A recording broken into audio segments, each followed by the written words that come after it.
Wakenya wenzangu na wasalimu popote mlipo, hamjambo.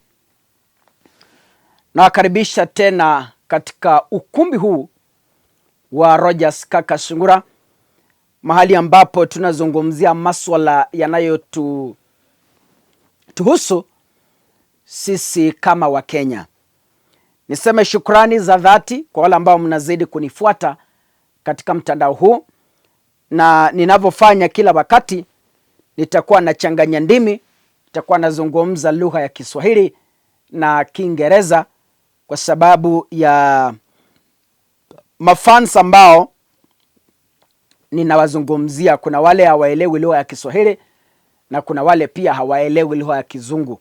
So ninapochanganya, at least I bring everyone on board in this whole issue. Ladies and gentlemen, and you understand by the way Tanzanians don't understand English, so sometimes I use Swahili because I have some fans from Tanzania. Kaka, I'm back to the issue of mission to Heti.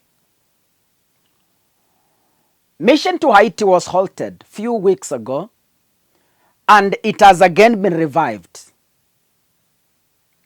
I want to remind you quickly before I proceed to today's information.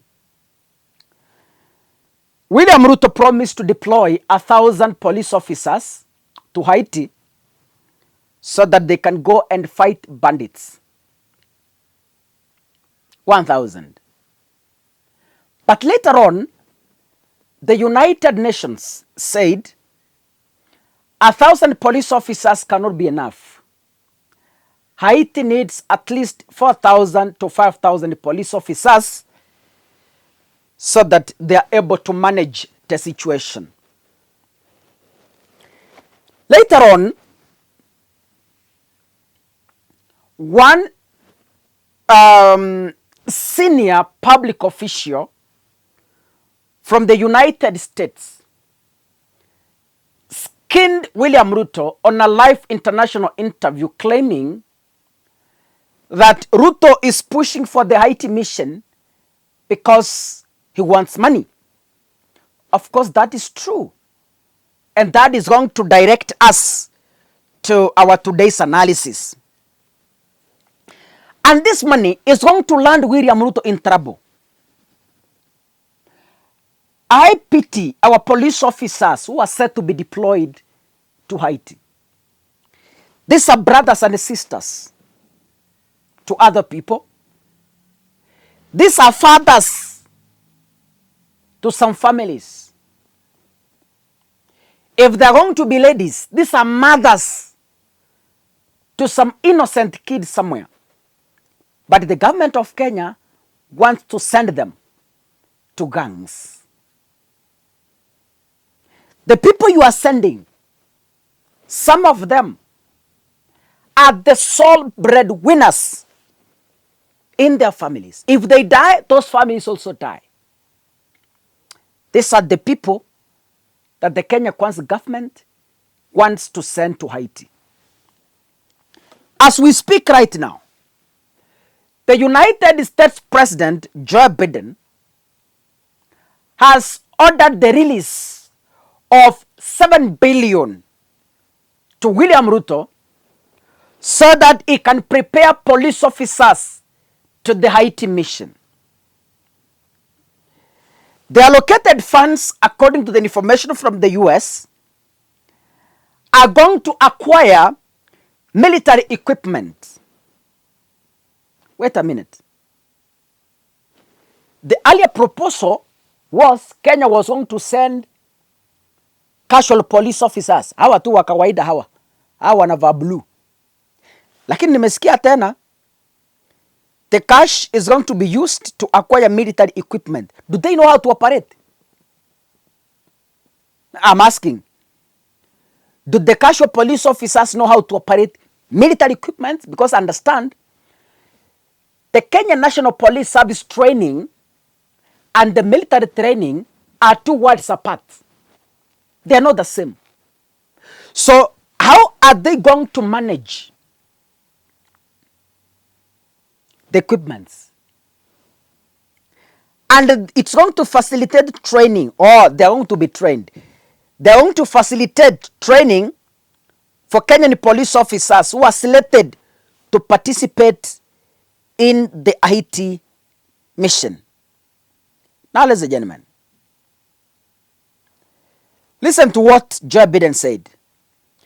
The United States is surging support for the Haitian security forces to bolster their capabilities as they fight to defend their country.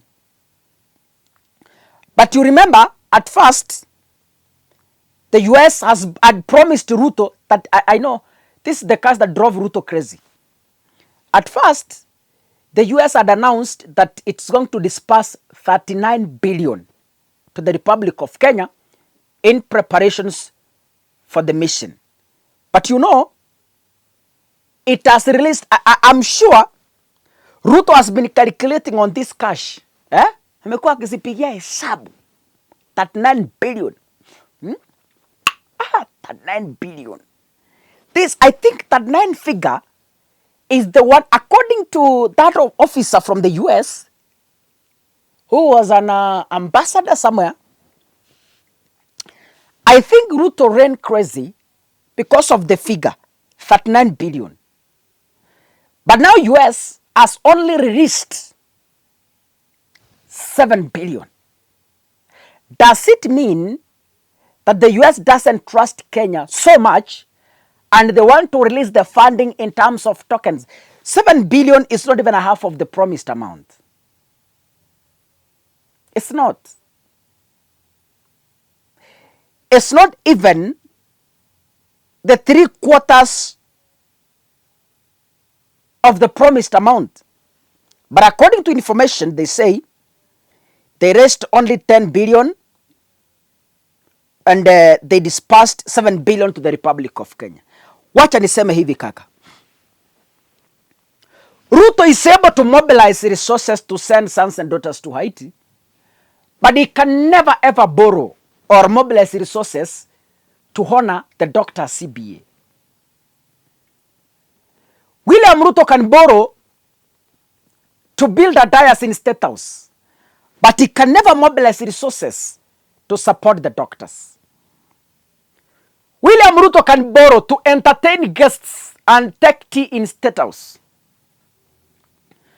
but anaambia doctors, nyinyi ni nuisance. Nyinyi ni nuisance. Maaskari wanapewa 7 billion na si hata ya kusaidia Kenya. Hii ni ya kwenda kusaidia Haiti.